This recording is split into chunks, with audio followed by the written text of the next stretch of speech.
વાતો વચન વિવેકની મુખથી કરે ઘણા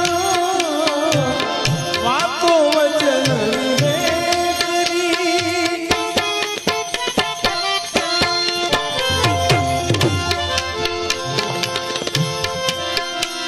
અરે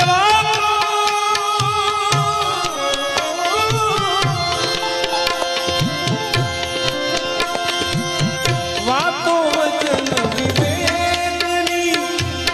મુખથી વર્તનમાં તો એકેય નહીં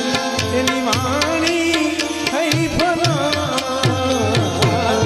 વર્તનમાં તો એકેય નહીં એની વાણી થઈ ભલા બાપા બુદ્ધિ આપજો બાપા એવી બુદ્ધિ આપજો જે કોઈને નડે